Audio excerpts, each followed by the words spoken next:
out is into energy and climate resilience, so buildings and built form, and then sustainability more broadly, looking at the United Nations Sustainability Development Goals as the key way for us to frame our activities on our campuses. And the mandate that we've been given is to integrate sustainability into all areas of the university's activities. So this is the team that I've hired and created to do this work. Parisa Mohammadi is our energy manager. Last year we hired Alicia Nightingale as our energy coordinator. Jennifer Martell, whose responsibility is to advance the SDGs on our campuses, the more social sustainability aspects of what we're doing. And then Karima Sharifi is our sustainability coordinator.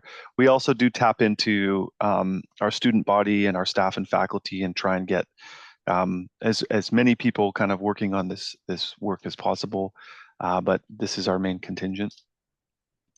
And then just a little bit of a kind of update on the change. So I know that often this talk about org structure and where this work lives in an institution for it to be effective comes up quite often. This is what we're moving into the next fiscal year. So previously, all of this work was done under my portfolio within campus planning and facilities. But what we've determined is that it really kind of ties our hands a little bit to have the office and our work to be within campus planning, because it's sort of seen as not as a university-wide initiative.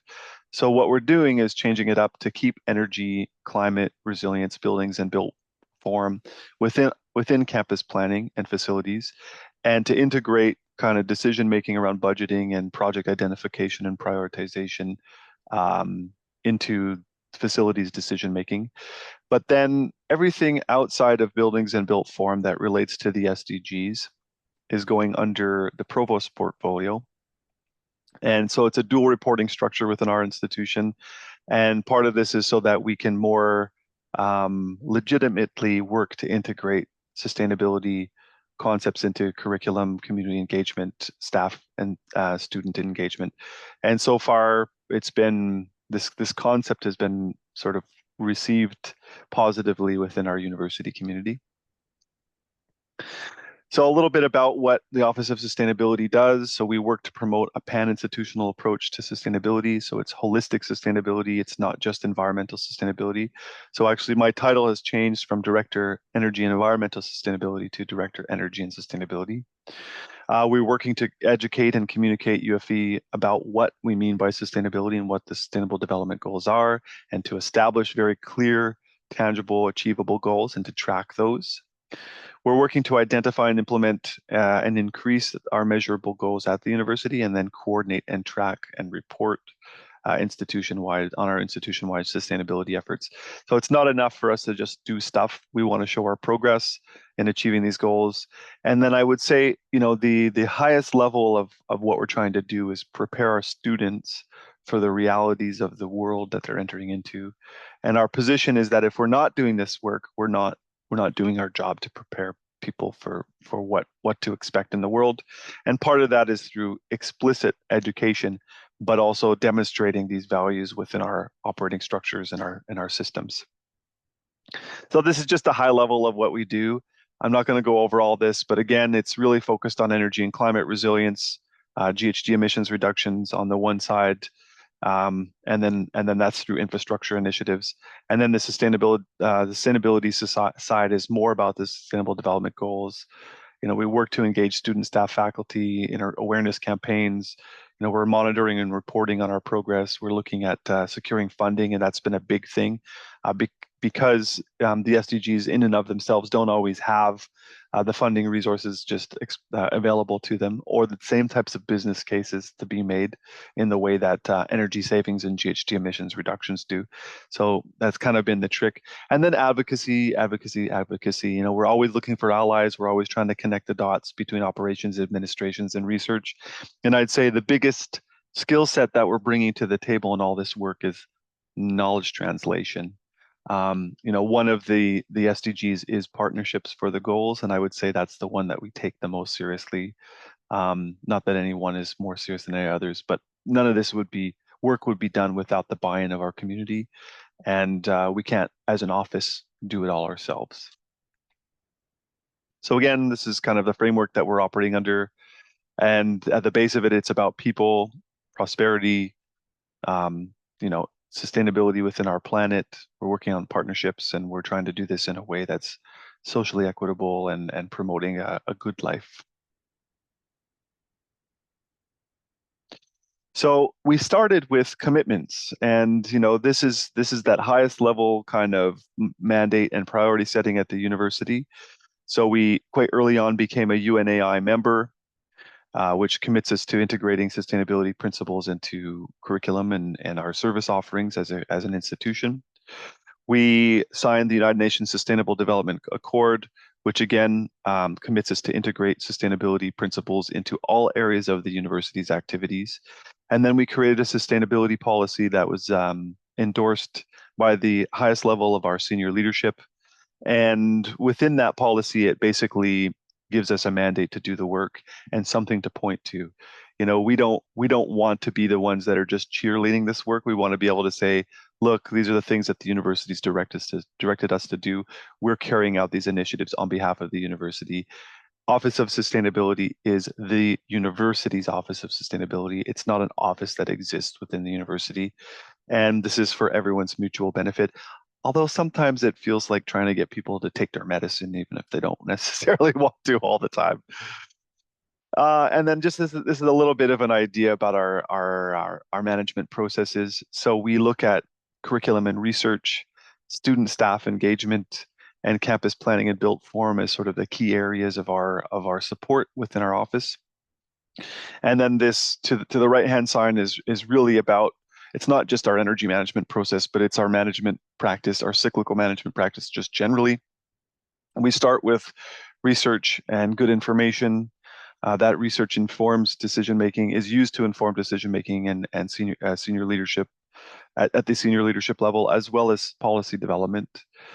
From that leadership direction, we plan, and then we develop programming that then results in outcomes based on our key performance indicators that come from energy climate resilience metrics or the SDGs. And then from those outcomes, we have lessons learned that then go back into the research side of things. And perhaps unique to our approach, we're also trying to identify what's not working and learn from those lessons as well. We might not promote them in the same way as the big wins, but I think often what gets skipped over is the mistakes, the things that could be improved upon. And so in our position is, unless we have to be doing something, and when you're doing something, there's going to be mess ups, and so we just have to learn from those and move forward. So the next sort of step in all of this process has been studies and plans. We pride ourselves on making the best, most informed decisions as possible, and part of this is in community engagement.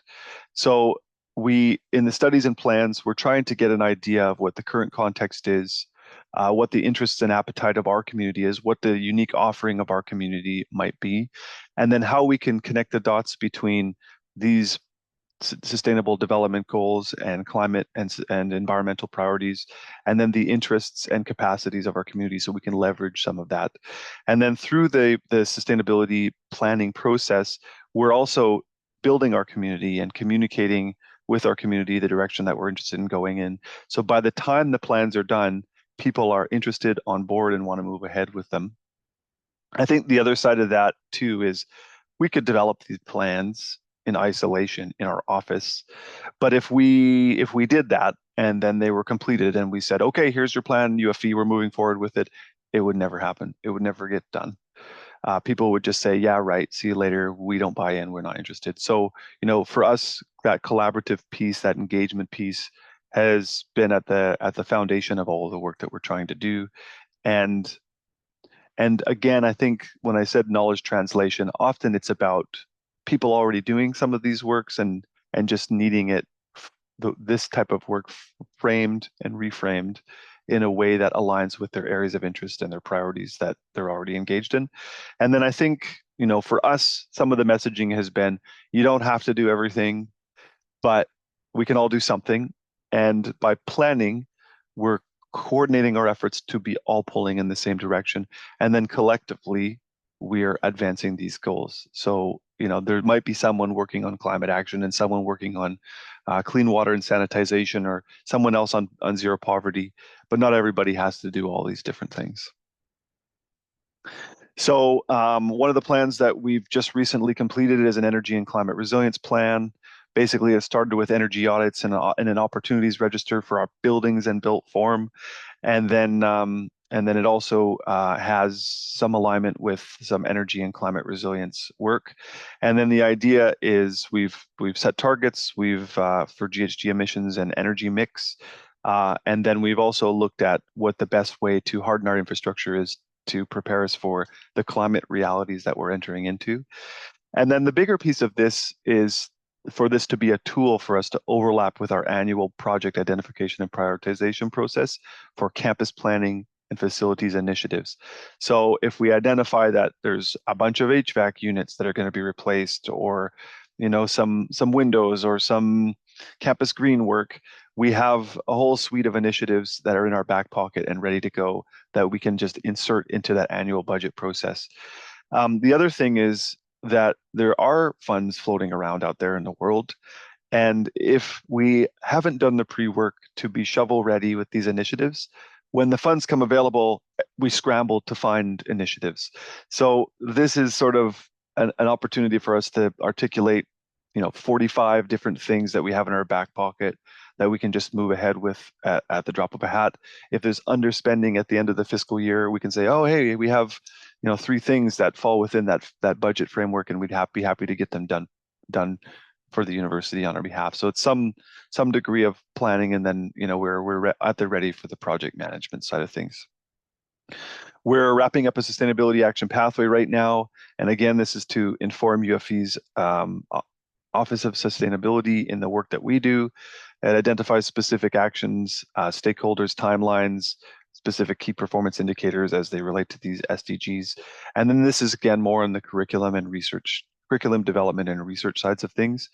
And really, it's to put us all on the same page, and again, puts us in a position to have shovel-ready initiatives for either curriculum and research grants, or like anything that kind of comes available. And then it sort of articulates to us what we need to be asking for in terms of budget for programming. We did a metering gap analysis. So this is on the infrastructure side. Again, this is to help us to gain data more completely. Again, phase 1 is complete. We identified where the metering gaps are for our buildings. And then the idea is we're going to be installing meters, an analytics tool, and then a real-time kind of data tracking, some real-time data tracking software. And part of this too is to try and get this data available to our research community so that they can support us in future initiatives for energy savings. But we're also looking at behavior change campaigns within our student residence buildings. And then, my dream world is to have screens in each of our buildings that show building performance, energy savings, GHG emissions reductions. So this is underway. It's just, it's a multi-year project that takes a bit of time. We've just recently completed a campus-wide solar assessment. So basically, whether we're going to do these projects or not, it just basically maps out every surface on our campuses where we could potentially install solar, and that's parking lots, it's rooftops, it's different types of sort of integration with green space. And the idea behind this too, again, is when we do a rooftop replacement, it's another bit of information for us to have available to consider when we do that, so that we can look at the infrastructure piece of it. So like the structural components of a roof, if that needs to be done. And then again, when funds come available or surplus funds are available, we can say, well, look, there's all these solar projects that are in our back pocket. We can run with any of these. Again, a UFB EV transition plan. So this we've finished the plan. We have a working group that is now looking at implementation, and this is a 15-year transition plan as our vehicles age out, to get infrastructure in place that then makes it ready for us to purchase vehicles that electrify our fleet, And then it looks at public charging, it looks at fleet charging, and then it also there's a component that actually looks at all other non-fleet related equipment. So, and then this is underway and has been endorsed, or is in the process of being endorsed by our senior leadership right now. We've just got to work through some of the details, but again, shovel-ready initiatives, and then we know year over year what we need to be asking for in our budget to get us to those goals. And then I would say the one I'm most excited about, or one of the ones I'm most excited about, is this district energy feasibility study. So with the energy and climate resilience plan, we have a case of sort of business as usual for piecemeal replacement of equipment to achieve our GHG emissions reduction targets. This district energy feasibility study is looking at creating a central heating and cooling plant to decarbonize our campus through a central plant rather than piecemeal equipment replacements. We did a kickoff meeting for this yesterday, and it should be done, this project, in the next 7 months, and then we'll have some more information about future steps and whether or not we're going to pursue the piecemeal replacement option, or if we're going to be looking at district energy as a feasibility approach.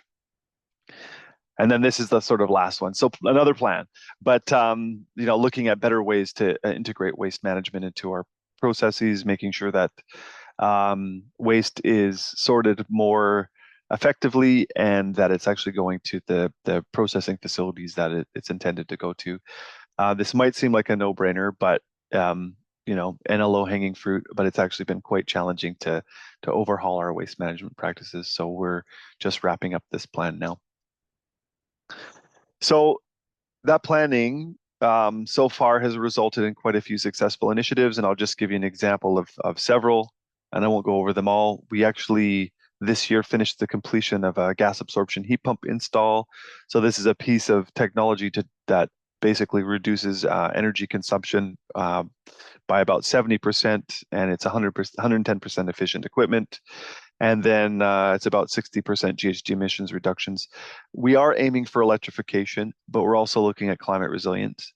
And in this particular building, the gas absorption heat pump made a really interesting case for, there was an interesting case to use this type of technology in that specific building, which is our trades building. And then on top of it, when we installed this, we installed all kinds of sensors on it, and we're making the information that's gathered from those sensors open source, so that that data can be used and integrated into curriculum and used by professors and in their curriculum development to teach students about this type of HVAC technology. And they have full access to this. The students can learn and use this as a teaching tool. And it's just one of several different types of equipment that the students are able to access and learn from. We've done a set of lighting retrofit projects. Again, this is all part of that energy and climate resilience plan. So we retrofitted two significant buildings with lighting and controls. Again, 60% energy savings on that front. Again, we're looking at dedicated heat recovery chillers. So this is capturing waste heat from our server rooms and redistributing it around our buildings. So looking at a 35% energy savings.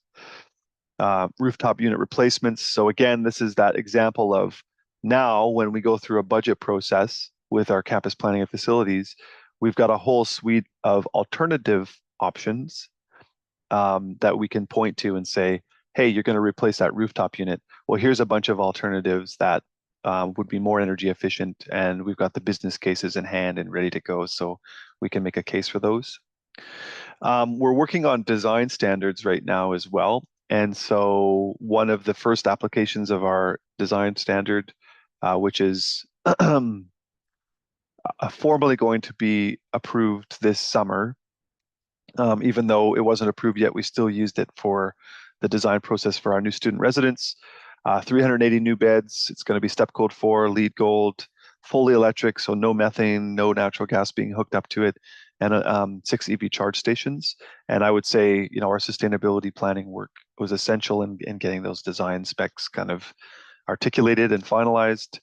And then we're working on partnerships again. BC Hydro, we just installed 2 groupings of 2 DC fast chargers, 6 level 2 stations on each of our campus. This was through a partnership with BC Hydro. We actually didn't ourselves put a penny into this. Is just from relationship building, and it's it's a 10-year agreement with BC Hydro to own, operate, and maintain these stations. So that's more on the building and and infrastructure side. This is more on the sustainable development goals side of things. So we've been working on a couple of initiatives to focus on behavior change. So we've developed a sustainable office certification program, and that basically is an annual program that we connect with different offices from around the university to do a points-based kind of sustainability assessment. And so basically we host a before audit and an after audit, and then give out prizes to the offices that have changed their behavior most effectively. And there's a whole bunch of categories within the SDGs. Some of them are energy related, some of them are about social justice, water savings, that sort of thing. We also have a sustainable event certification. So, any events that we host on campus could be sustainable events. And so we have a checklist associated with that. And then we promote those events as sustainable. We've hosted an eco holiday market. We have an annual eco challenge that we partner with Eco Challenge Canada with.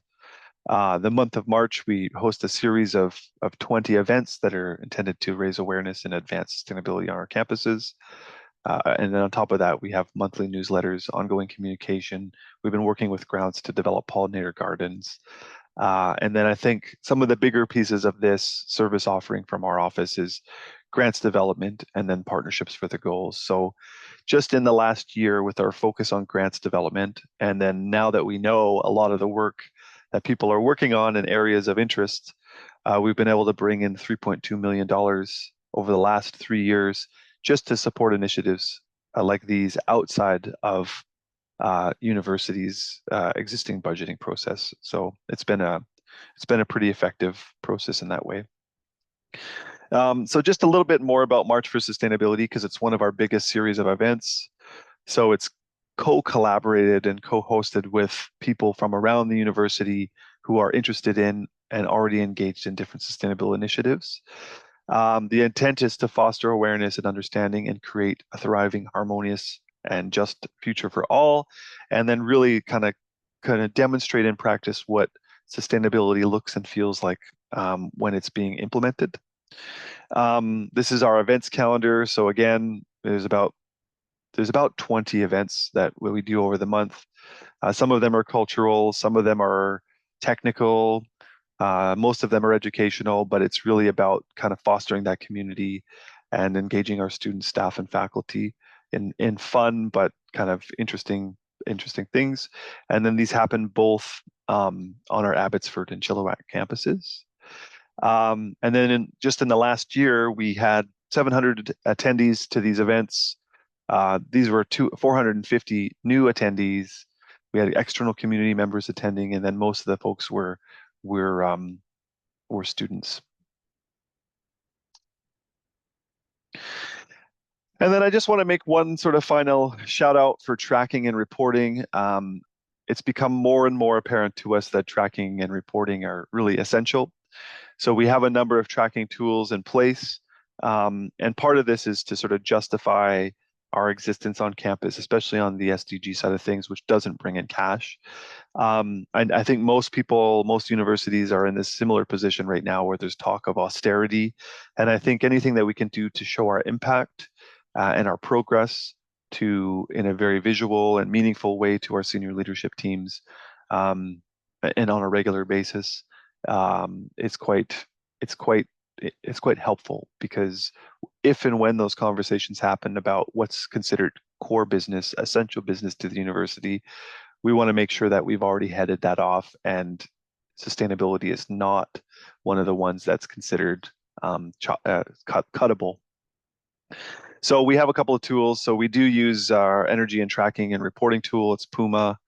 We're looking for a new tool, but that's what we're using now.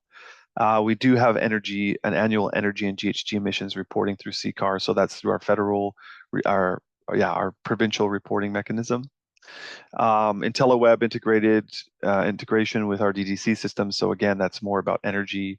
We have strategic energy management plan reports that we submit to the energy utilities every year, and that basically demonstrates it communicates what we did previously and where we're planning to go.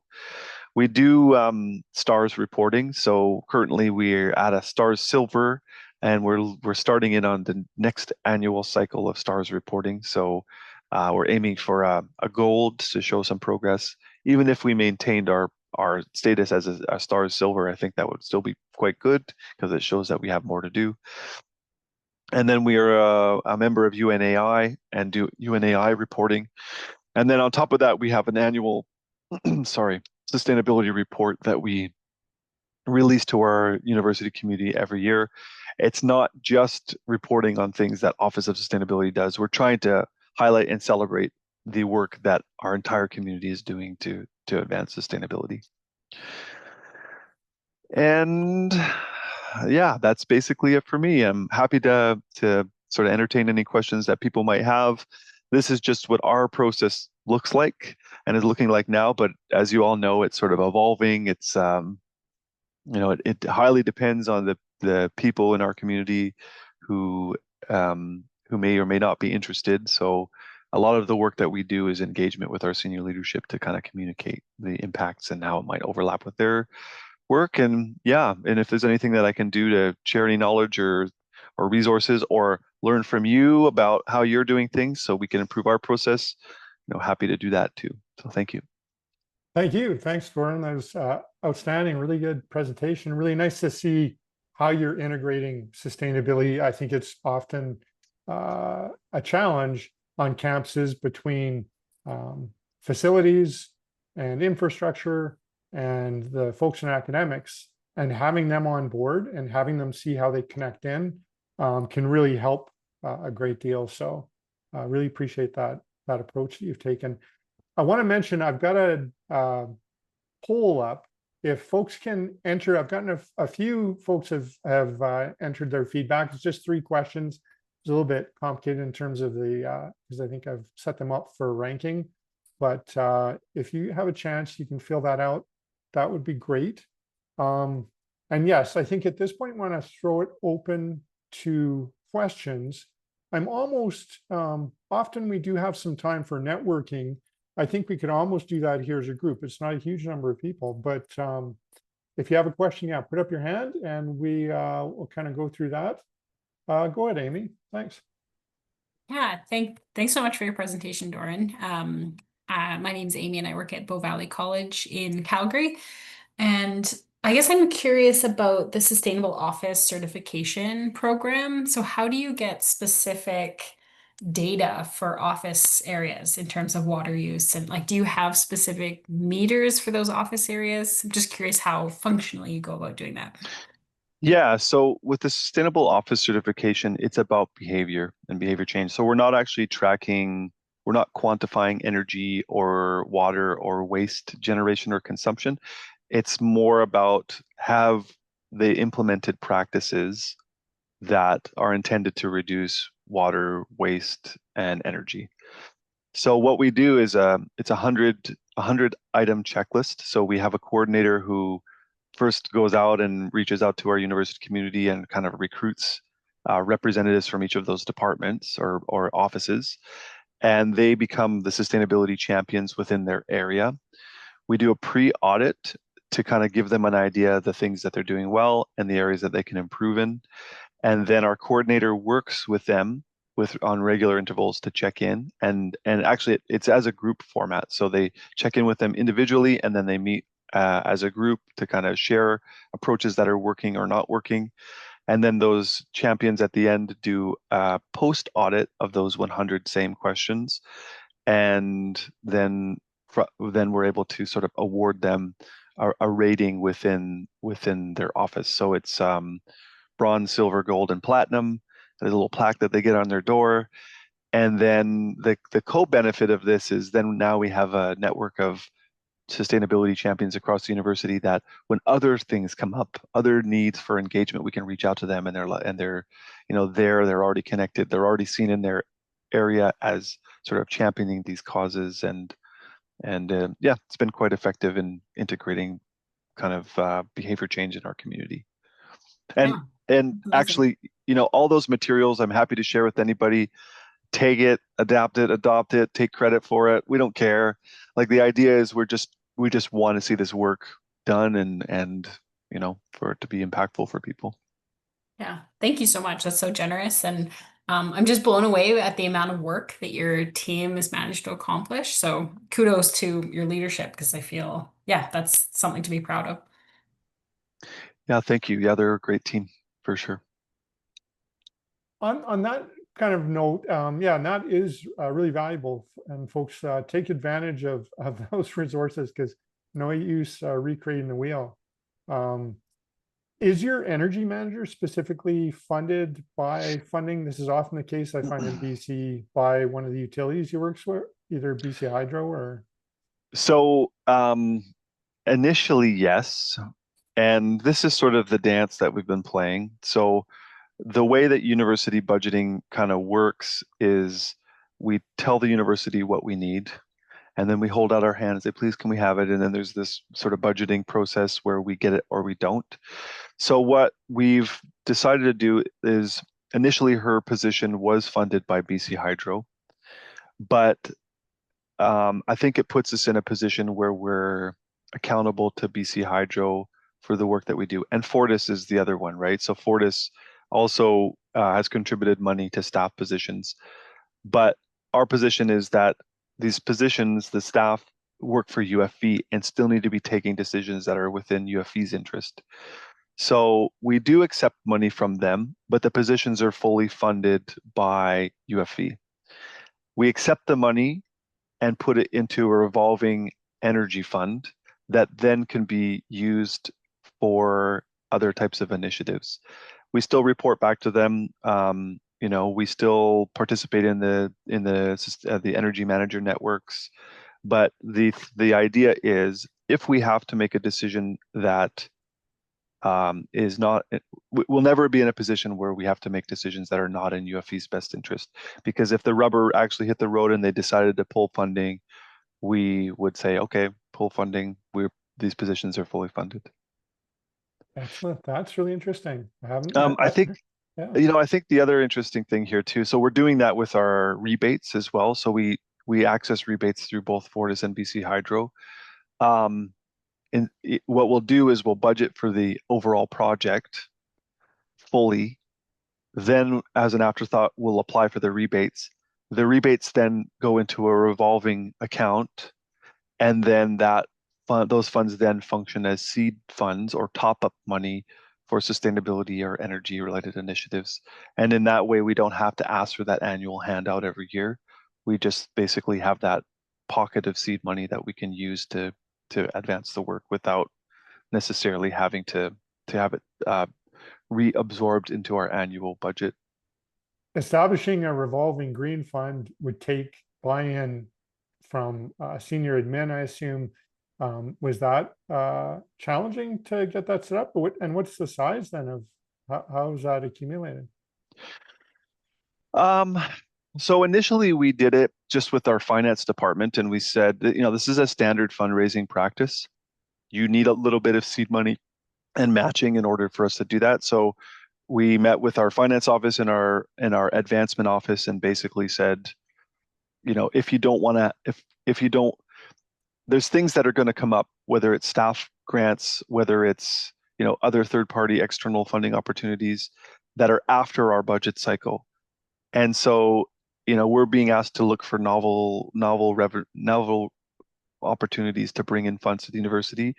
And because we're a public sector institution, we need to tell the province all the projects and initiatives we're going to work on ahead of time. So that doesn't give us any flexibility to be able to just jump on an initiative that we hadn't explicitly submitted to do the previous year. So basically, our fundraising department understood and was on board with this idea of creating a revolving energy fund. And then finance basically reviewed it and said yes, and it's served us quite well. And it's gone up to $500,000, and then we've drawn it down to 100,000. And it's just made it so that we've been able to, for example, with staff grants, it's like there's a whole bunch of staff grant opportunities for 1-year positions that come up. We've been able to use those funds to put towards energy and sustainability staff positions. So if we're on the hook for 30% of a position, we can just do it. And then the same thing if there's a rooftop unit or an HVAC unit or a bioswale where we get external funds for, but we're on the hook for 20 to 30%, we're able to say, okay, well, this is in alignment with the criteria of this revolving fund, so we can add some money into there. But the idea is it builds because we try to budget the full cost of projects, and then the rebates that come back are kind of icing that allows us to put that in there. Cool. No, that's excellent. And yeah, I think that that's a practice that lots of folks would like to be able to consider. So that's great. Any other questions from our participants here today? I have some other questions, but certainly just put up your hand if you have one. So does the UFV have a specific net zero date or goal? Are we working towards like 2050 generally, or is that something that's in the works and determining? So we've just completed an energy and climate resilience plan, and 2035 is the net zero goal. But I don't know. I think there's a challenge in all this. So I've been in conversation about dissemination because we've got these beautiful plans. The baseline of our leadership is, let's keep those as internal documents. Like, let's keep those as things that inform our work. When we do things, let's promote them to the community, but let's not overcommit ourselves because then we're held accountable. So I'm not sure if other people have sort of faced this tension, but it's I would love to just see, this is what UFV is doing, and here's what we're committed to. But I'm trying to get more public things happening. So I don't know if anybody has any feedback on approach to that, but yeah, do other folks have experience specifically with that? I think that's yeah. So Amy said in the comments, we have the same issue, internal plans, got unwillingness to publish publicly. And I kind of from my perspective, I've seen information published and then kind of walked back a little bit. It's not as explicit, not quite as complete, even with information around like GHG, and even if they're maybe this is Alberta and Saskatchewan a little bit more, where there isn't a public requirement to publish or to submit those kinds of reports. So even that becomes less accessible. Yeah, and I think that benefits us in that we have our annual CCAR reporting where we have to report on GHG emissions and energy consumption. And then through our network with BC Hydro, our energy managers network, we do a strategic energy management plan every year that sets our targets that are public, but they're not institutional targets. And so while we have these high-level abstract commitments, we don't have tangible specific targets that we then report to our community and nobody holds us accountable to it. So I'm trying to find a way through that. It's not like a municipality where everything goes to city council and we've got to report and update them, and it's more just it's less transparent than that, I would say. Interesting. And so is the plan like 2035 is pretty ambitious? Is it quite specific around, and maybe that's what's happening this right now with your kind of energy process that'll be concluding in the fall. Yep. To determine what the technology is that you want to use, those kinds of things, we'll get that specific. Yep. So it's about energy mix. It's largely focused on electrification. And I would say, our energy and climate resilience plan and our district energy feasibility study are sort of the baseline core to those.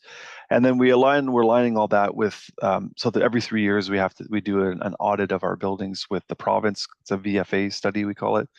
And basically trying to align, and that's how the province, that's what the province reviews to determine whether or not we're allowed to ask for money for an initiative, because we have to make reference to that VFA report that's from the province. So the goal is to sort of set the targets, establish clear pathways with very, very specific projects that will get us there, and then overlap those and align them with the provincial VFA audits to show, when we are doing equipment replacements or building upgrades, that we're selecting the option that gets us moving ahead on our targets. Interesting. Yeah, and so I'll be excited to hear more about what that planning process, what you end up at. There seems to be a lot of convergence on district energy. I mean, the institutions that I've seen that have been made significant progress, whether they're in, BC, where it's easier because it's electric already, or the electricity grid is so clean, or other provinces, it's just really effective. So yeah, even Bow Valley College has made some success in downtown. Yeah, Calgary. nice. So yep. Excellent. So I've been sharing some of the results of that poll that I did. Just got a few pieces of data back, but I'll probably send out something afterwards. And maybe this is a good time just to look at it quickly. I'm very engaged with the idea of deep energy retrofits through the retrofit accelerator.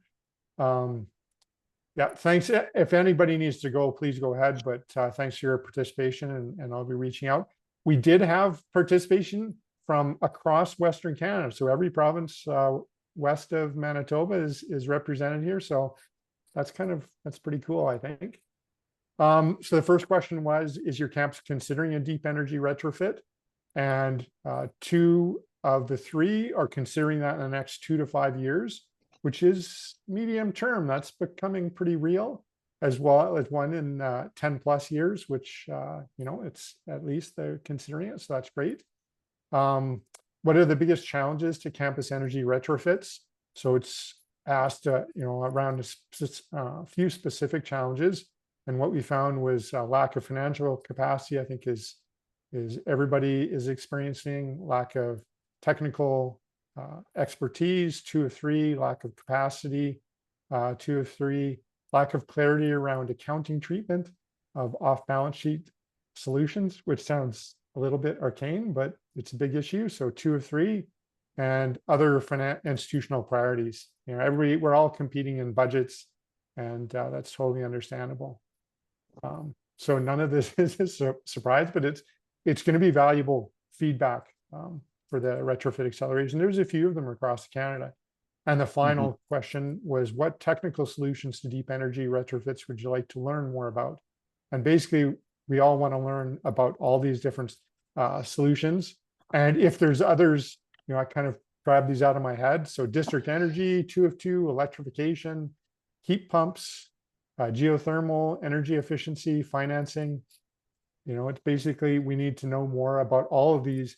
And I think that regardless of which specific solutions we go with, and it will always be multiple solutions, you need to know both what's worked elsewhere and what might work on your campus, as well as what hasn't actually worked. So that's some of the feedback. Oh, we got a question. Yes, we'll share the slides. I think Tanya's already gone, but so if you have any comments on this feedback, or Daryl asked the question, and he's from Edmonton Public School Board. Can you expand on the energy manager network that you mentioned? Yeah, so BC Hydro basically funds a number of positions. They have a program to fund positions for public sector institutions to hire energy managers, and then that actually comes from the carbon tax initially. So they've been kind of set up as a granting agency for programs related to carbon emissions reductions. And so as part of that program to hire energy managers, they also host a network of energy management professionals that basically share ideas and resources and best practices amongst that network. And we meet quarterly. In Alberta, there's a similar kind of organization, MCCAC, I think, Municipal Climate Change Action Committee, that has some funding for energy managers. I'm sure you're aware of that, Daryl. And they actually are just in this last few months, they've set up a similar group, I think, to try to get together. And I tried to join it, but they told me that unless I'm specifically an energy manager, that I couldn't join at this time. But but I'm sure that there's ways. Yeah, it is, and it is focused more on municipalities. But we're small. Often our campuses are small cities or really important components. Almost all of our institutions are important components of that, how energy is being used in that municipality. So, yeah, if you're interested in learning more or kind of exploring that, I have those connections in Alberta and could probably find those in other provinces as well. Do you know if you have to be in Alberta to join? I don't know for sure. That's interesting. I think that kind of from the conversation I had about me joining their group, it's probably they're going to keep it at least at this kind of initial stage, relatively close. But there could be some real value in cross kind of pollinating between BC, and there's a different climate kind of, particularly down in the more closer to the coast in BC, but and your grid is so clean, but electrification and energy efficiency, there's lots of ways to learn. Is that what you're thinking as well, or? Yeah, I know the energy mix is different and the politics are different, but could be interesting to learn a bit. Yeah, exactly. And I tend to have this kind of conversation quite frequently. The case studies that I'm doing aren't all from Alberta for the report that we're doing for the deep energy or the retrofit accelerator, but it's still all relevant. I mean, climates aren't completely different, but the solutions are very common. So yeah, I think that we need to continue to not be siloed or think that we're so different, because we can all learn so much, I think, from each other. Yeah, absolutely.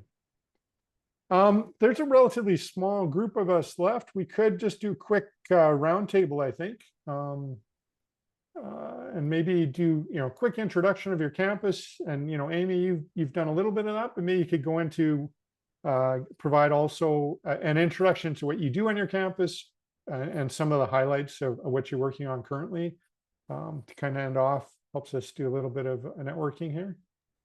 If you'd like to kick us off. Yeah, sorry if my video cuts out. My internet's a bit spotty today, but I'm happy to share. I think the biggest project that we're working on, and it's a continuous project, is we're in the process of negotiating a power purchase agreement, which I realize is not, a direct energy reduction, but is kind of one of our only options. We're a downtown campus, a very small footprint. So we don't have a lot of options for on-site solar, but we are currently in negotiations with a solar farm near Red Deer that we'll be able to have a power purchase agreement with. So those negotiations are ongoing. They've been quite positive so far. So I'm really happy to share once that's finally done, hopefully in the next couple of months. But yeah, that'll have a huge impact on our emissions. But the biggest thing I'm most excited about is sort of the value adds and the co-benefits. Doran used that word of what would come out of that agreement as well. So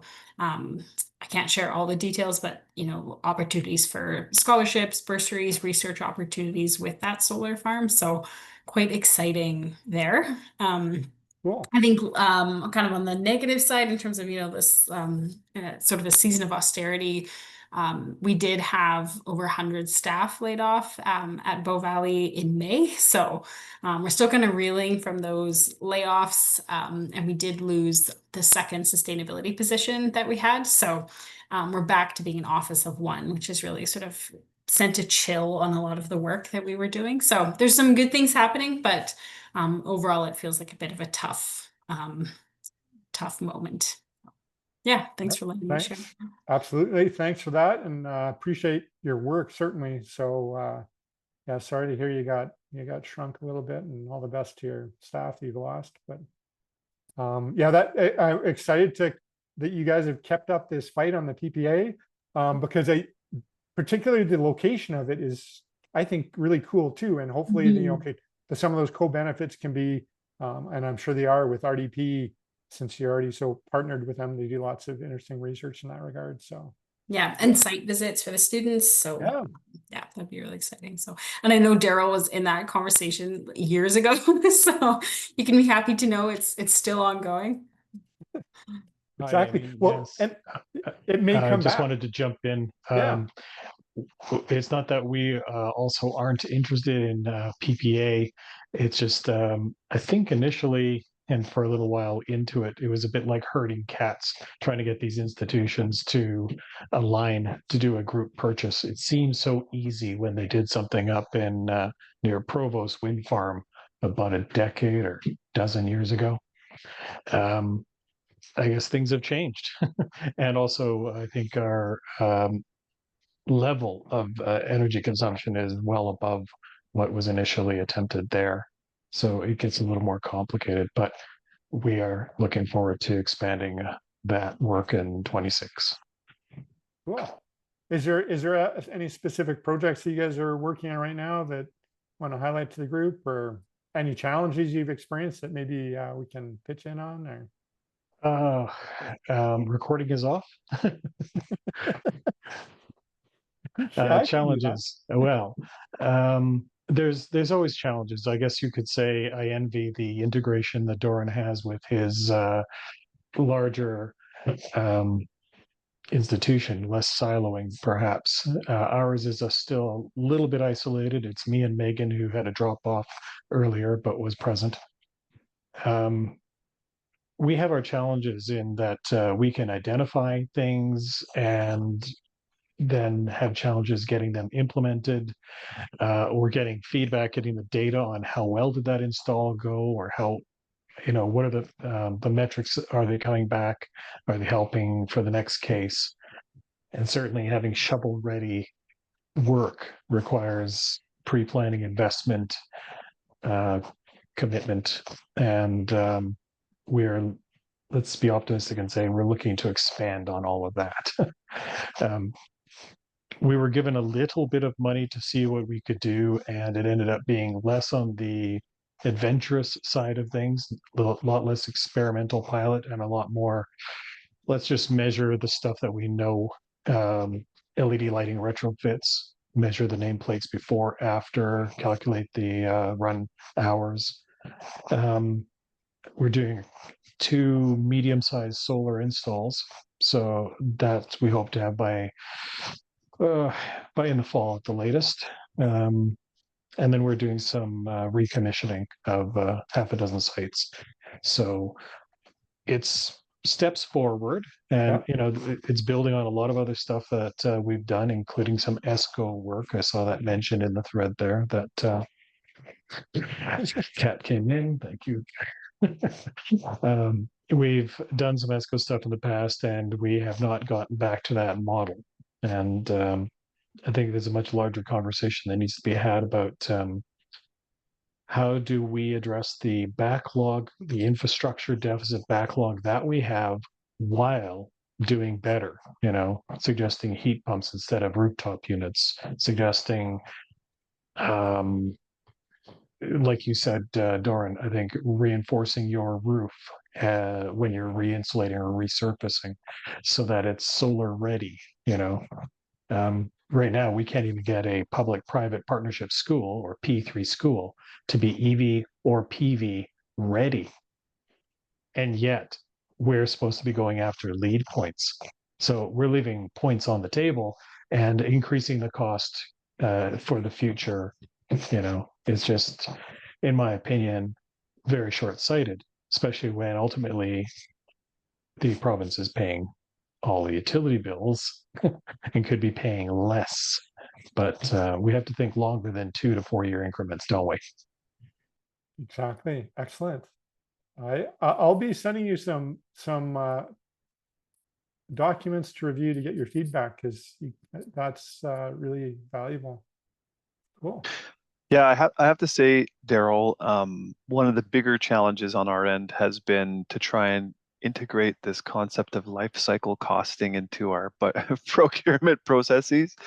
But, 2 things that we're working on currently that I think are going to help and make it so we don't have to be at every table are design standards. So, we're working with our campus planning team to get some very clear and prescriptive standards around energy and GHG emissions reductions, project selection and prioritization, materials, recyclability, like deconstructibility, all that sort of stuff.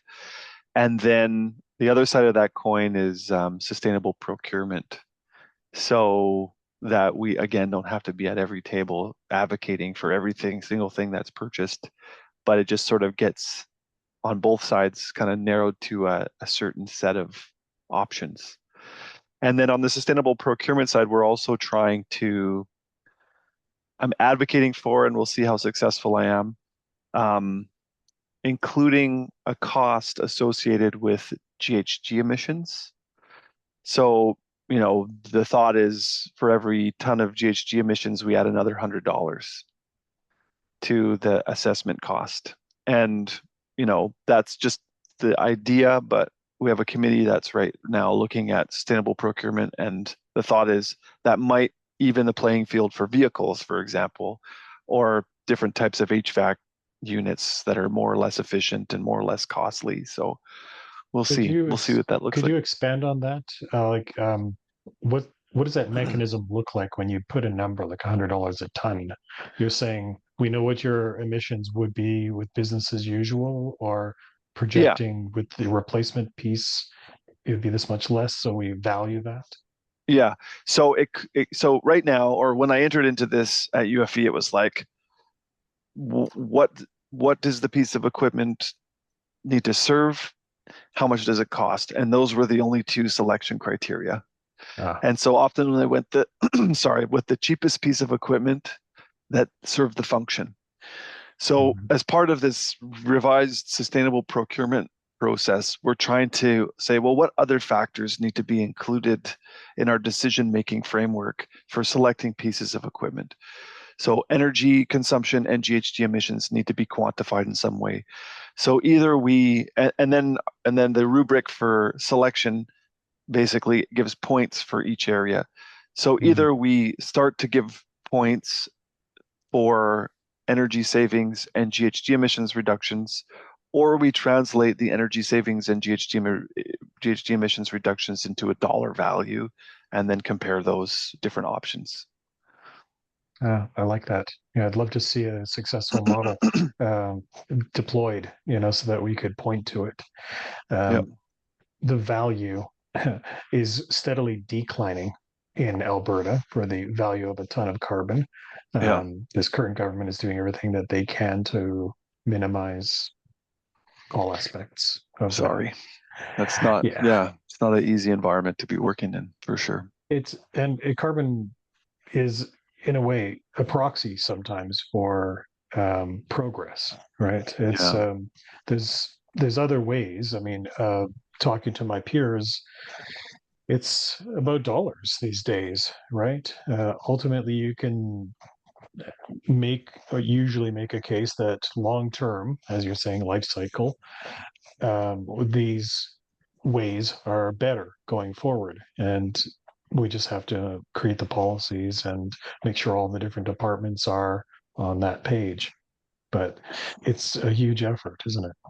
Well, yeah. And I think often my approach to that is to make climate or GHG emissions reductions and strategic energy management overlap more closely. So I tend to speak, depending on who I'm speaking to, about strategic energy management and explain all the benefits and co-benefits of strategic energy management, rather than talk about the virtues of climate adaptation and mitigation. It depends on the audience. Yeah. So that makes a lot of sense. And actually, same thing. Like I worked at the region of Durham, doing community climate adaptation and mitigation work. We actually, when Doug Ford was elected, we changed the language completely in that from community climate adaptation and community climate adaptation mitigation to strategic community energy planning. But the content wasn't any different. No, interesting. Makes a lot of sense. Would you consider in terms of the process, that the RFP that's submitted, that's kind of posted, would have a requirement for stipulating that GHG emissions was part of the presentation or the submission, and then you Yep. evaluate those, and yeah, so that makes sense. Makes all of it. Yeah, and then we're using it as an opportunity to integrate some social sustainability components as well. Yeah. So looking at the life cycle impacts of a specific product, and even if it is a little bit of lip service on the side of the proponent, they're forced to think about it. They're forced to Exactly. respond to it. Yep. We then will be forced to give some points or not give points based on their responses, and it signals to them that this is an industry expectation. Exactly. It signals to the whole community. And then if one of those, submitting really takes it seriously, which I think is increasingly likely in this environment, it really just up levels the game and makes it much easier, I think. Yeah. I mean, I just feel like anything that I can do to cut the bottom edge off of to just auto eliminate the very bottom end of proposals, so that instead of trying to compare the cheapest, most destructive technologies with the best, least impactful, I want to actually get to a place where we're actually comparing apples to apples and not just some outdated piece of equipment. And equipment is just one example. Like, it could be anything, right? Yeah. Well, and it also takes out, somebody from it. It becomes just part of the institution.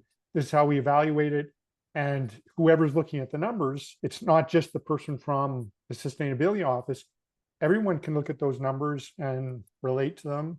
So it becomes a little bit more, independent and increases your capacity by engaging more folks in doing that evaluation.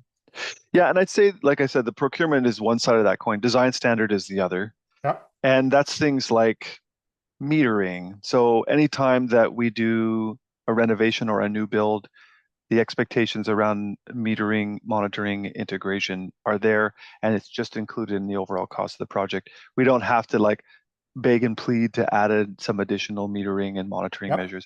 Same thing with lighting design standards. So we're aiming for modularity, reusability, recyclability. If we can just have that as the design package, and whatever comes back to us is already in alignment, then again, there might be 3 options to select from, but they're the 3 options that we've already pre-vetted through the design standard process. And then It goes to procurement, and then those 3 companies, then there might be another kind of level of review there. And keeping in mind, again, this is deep institutional integration stuff. I don't want to be at every single table, and I simply can't be. Yeah, exactly. And is it expected to come up with some recommendations or an approach in the next, by the fall kind of thing, or what? Yeah, so that's the work that we're doing. Okay. Is basically, working with procurement to develop what a green standard might be. And actually, in this instance, we worked with BC NetSource to create a kind of high-level template that can be adapted and adopted by all public sector institutions in BC. And then from that, we're going to take that and make it, and that was just to try and be more impactful. And then we're going to take that and adapt and adjust it and make it UFV specific, and then integrate it. And I'm lucky because we have a director of procurement that gets it. This is not outside of, he speaks the language, right? Excellent. Yeah, there's a couple nonprofits I'm aware, one based in Quebec, and I need to get back to them actually, and another one based in the States that do this kind of work a little bit. I don't know if they've gone to, it sounds like a pretty unique approach, could be really effective. So yeah, I look forward to hearing. Oh, we lost our person from Manitoba. I was going to ask them to talk, but I know that they're kind of busy going around campus. We're coming up to time. We've had a really good conversation. I really appreciate everyone's time. Is there anything else? That anybody wanted to bring up to the group or talk about? Or I would mention one other thing that we're doing that when you were mentioning, Doran, that you were working on a strategy for electric vehicles and 15-year timelines and stuff, that all sounds very wise and doable. We realized that we had to take a slightly different approach. So in order to grease the proverbial wheels, what we did with our grounds maintenance department, we bought them a whole bunch of electric battery operated tools. Mhm. We got a Nice. dozen pieces and lots of extra batteries of the most powerful types so that there would not be a negative experience. We spent a little bit more money and got a great deal through Steel, who's kind of a partner here. We've used a lot of their equipment before. And I got to say that there's there's a lot to be said about going after the little motors, the small engines, and all that two-stroke and the fuel mixing, the training of staff that are gone after the summer, that you repeat every year. We've saved so much time, or will have, I expect. We just launched it, but we will have saved so much time on the training and the reduced spillage or the reduced pilfering of fuel bottles that you wouldn't believe it. They go around the back of the school, they come back, and the fuel canister is gone, right? All this stuff Yeah. changes, shifts when you go electric, that they put on the backpack and they go for half a day, big ass Yeah. battery. Yeah. And Nice. Wow. yeah, so we're really looking forward to getting the data back on that soon. But that's a way, I think, of getting people on side that they go, hey, now I got my head around this electric mower or blower or trimmer. What else could be improved? Or imagine if we applied this to that Cub over there or that whatever work vehicle we have, That's quieter, brilliant. around the schools. I don't know that people complain about it. It's just kind of become a normal thing. But when those blowers go by a student window, a classroom window, the students kind of like are distracted at the very least and annoyed at worst. They have to close windows, whatever. I'd never even knew this, but Steel tools, the blowers, for example, are moved over so that it's a backpack system, but down around your hips is the blower, and it's only on one side, so you can turn the quiet side to the windows and doors and eject the noise off the opposite direction. So when it's we're trying to understand with decibel specs on a spec sheet, how loud is it, and you have to see it and hear it in the field to understand how much better these tools are, because oh, it does have that noise, but you can control it, direct it. These little things mean so much. These are the little intangibles, that you can't even see on a spec sheet, let alone, argue in front of mid-level managers that are stuck in their way, Well, and you need to So be carrying it Mhm. around to kind of really see it. And then, nobody could tell you, but I'm sure once they've used the electric, they would never want to go back to the other for the noise, for the fumes, for also, it's probably even heavier and just more cumbersome too. So that's really yeah, interesting. well, it can go either way. Like the mower, it turns out we decided to get the driven type, the axle motor. Um, but the city of Edmonton uses Steel tools and refuses to use those anymore. I guess the staff were rather hard on them, and the axles, the mechanics were breaking. But they were also having to hoist it up and lift it into a pickup bed, just dropping it and I think they had trailers like we have that could just drive it up itself and park it on the bed, it might have been a different experience. So we're going to be Interesting. now talking about, we're sharing experiences with the city of Edmonton because they have different Steel tools and they're way ahead of us in some areas. Actually, their feedback has probably made Steel tools better in Alberta, because they've been doing it since 16. Oh, interesting. Yeah. Yeah, I'd love to hear Anyways. the feedback. Will you guys kind of publish or do a bit of a report on that then that might be able to share, do you think? Or I hope so. We have a tendency, as kind of alluded to earlier by someone else, about not publishing, not yeah, making things widely known. We'll see. If those that use the tools bless us, saying something, I don't know if it's going to be measurable or anecdotal or whatever, but I would hope, yes, that we help and that the city of Edmonton helps to get that word out.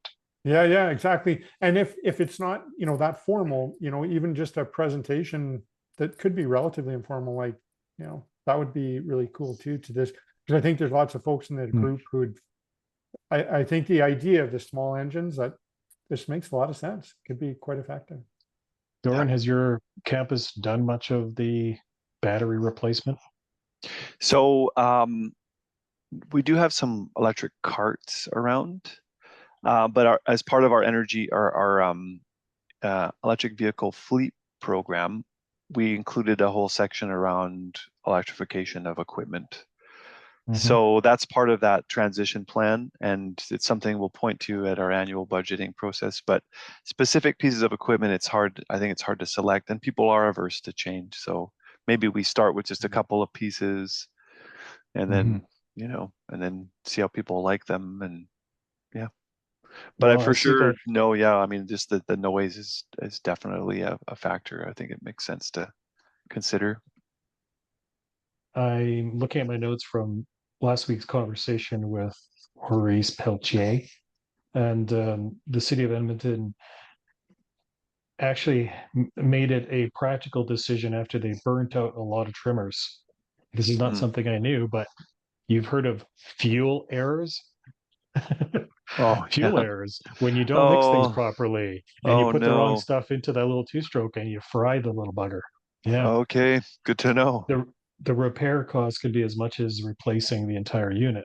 So Wow. the logic goes, if you have a policy in place, that replacement unit would be electric, not another gas trimmer, Yeah. right? Yep. And so I think they're working to make sure that that's the standard going forward. They're saying for blowers, they haven't burnt enough of those out, so they're still going to keep using the gas units. And quite frankly, they work better in the winter Yeah. than the electric, and that's fair. There's until everybody learns how to keep their batteries warm and toasty in the cab of the truck and then swap out. Mhm. People get cold too at those lower temperatures, so it's just probably a habit. You come in, you Yep. grab a warm battery and a warm cup of coffee, and you recharge both units, human and mechanical, and you go back out. Yep. Yep. So I think we're probably going to influence the city on the blowers in winter next, because we'll have Great. data by then. Interesting. Do you know if the CBE is going through similar kind of, I'd have to ask Elena. We couldn't get them to reply. I had a Oh, contact at I think it was Calgary Board of Education or Calgary Catholic. They reached out and didn't hear back. yeah, they're swamped, but I can try to talk to them as well. I talk to them quite frequently, so Sure, great. that'd be great. One other thing that I was going to mention, though, that when you mentioned during the Energy Manager Network, and we chatted about MCCAC being kind of the equivalent here, Donald, you then mentioned that you had tried to break into the ranks of that club, and were told it's for managers only. So were they saying that only those that were funded energy managers in municipalities? No, it was mostly we want folks who are working for municipalities in that role or adjacent roles. We don't want a consultant or nonprofit in the room right now, and that could change, but at the moment that's so I think that somebody from EPSB would be quite welcome. I'm pretty Oh, sure. okay. I didn't get that impression from the information that was being released, so maybe I'll actually try talking to a human.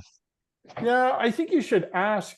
And if nothing else, it lets them know, oh yeah, there's this a bit broader community. I mean, and I would say that even more the school boards are very much integrated into, and this is my perspective, I guess, from an external perspective. So I think there's a good chance that they'd say, yeah, your input would be valuable. But of course, you'd have to talk to them. I think it might be worth reaching out to them, let them know that you're interested. Okay, thanks. Do you have a contact at MCCAC for that Yeah, program yeah, for sure. specifically? I'll look it up and I'll send it to you. I don't have it Okay. right offhand, but I can look up my email and stuff and find out. Yeah. Okay, cool. So Doran, thanks for your time, and I look forward to sharing the slide deck with others up the chain, because it's touching on a lot of the same issues that we have recently and soon will be going through. Yeah. It was just to get clarity, you said it was only 5 years ago that your department was created. Was that right? Yeah, yeah. And I was hired almost 4 years ago to kind of build this thing out. So yeah, Mm. it's been a good journey so far, for sure. Okay. Well, pleasure to Well, meet you too, Daryl. Yeah. thanks. Yeah, thanks. And Donald, thanks for putting this together. It was nice to connect. Yeah, absolutely. Thanks so much for your presentation, and look forward to talking again soon. But it was very helpful, and thanks, Daryl, for letting us know that it is relevant. That particularly, to a school board, we often get the question, "Is it the same?" And it's not, but it's the same enough. So yeah, appreciate that. Yeah. I was going to keep Okay. telling every school board that I talk to that this group is kind of like a camp, the inverse of what we are. You guys are campuses, we're like campuses inside out, so we may Yeah. not be able to do district heating, outside of Blatchford Field experience in Edmonton downtown, but I think there are a lot of other overlapping areas that we can benefit from. Exactly. Great. Great. Okay. right. Well, thank you Thanks. so much. Yeah. Have a good week. You too. Have a Take good one. care. Bye. Bye. Bye.